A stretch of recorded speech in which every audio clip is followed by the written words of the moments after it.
we can do some function in Krishna's devotional service very nicely, then that would be a legitimate reason in the Vedic philosophy for worshiping Ganesh.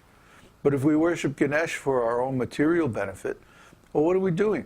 We're just piling up more karma for ourselves. Yeah?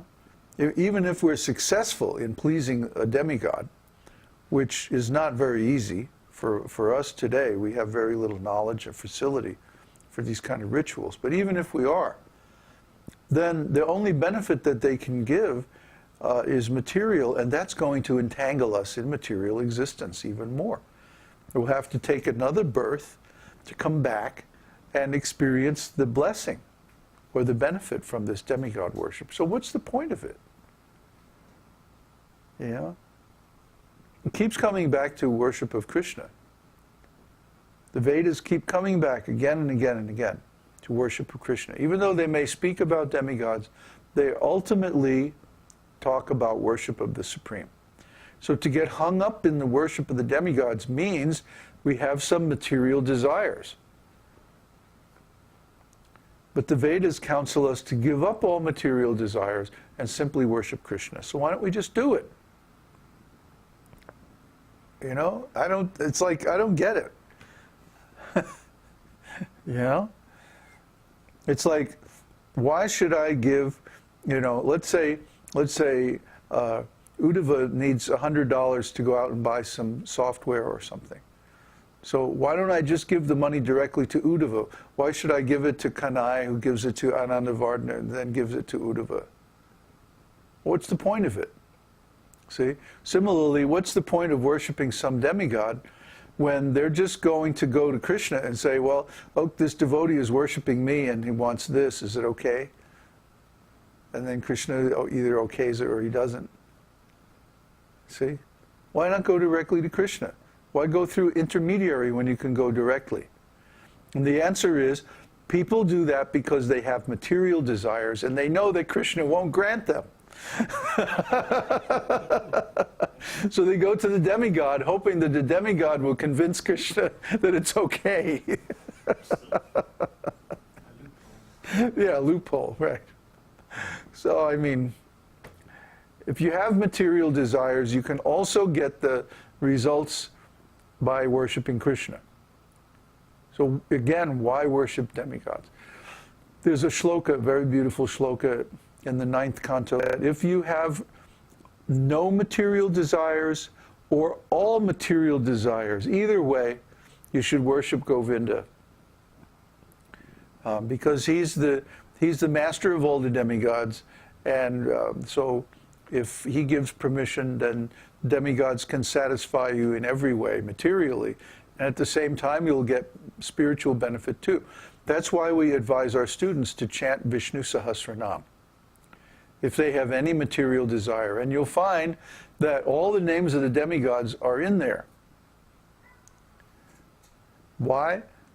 It doesn't mean that we're worshiping demigods. It means that the demigods derive their names from the names of Lord Vishnu. In other words, they borrow their names. Those names aren't even their names. But they are the personification of some aspect of Vishnu. So when all is said and done, really, wasting time by worshiping the demigods is not recommended. Better to simply worship Kṛṣṇa, and then he'll give what he thinks we deserve and what's going to be good for us. This whole attitude of thinking, I know better than God, this is very offensive. So we should give it up. Okay.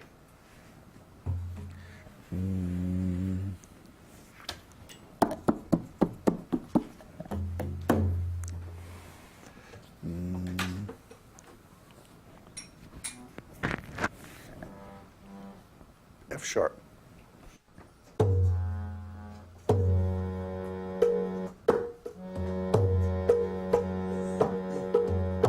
Namaste Narasimhaya.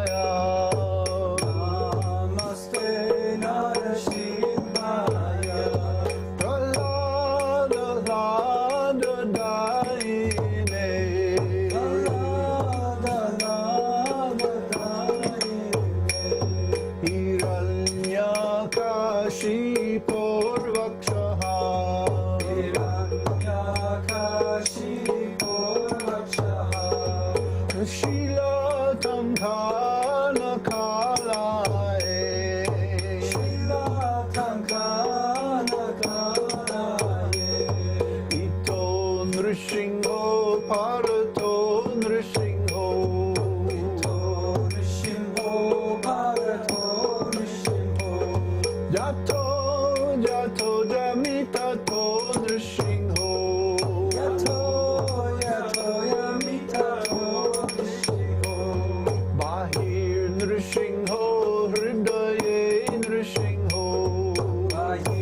Prabhupada, Jai Prabhupada.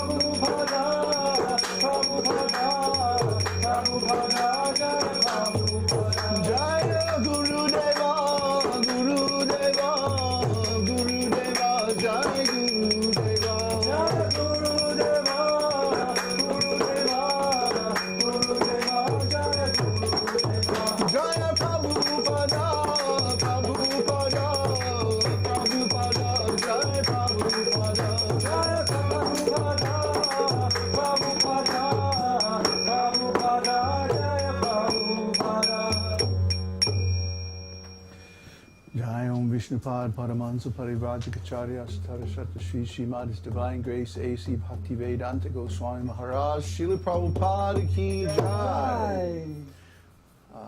Shri Nrsimhadev Ki Jai. Shri Narahari Ki Jai. Gaur Premanande.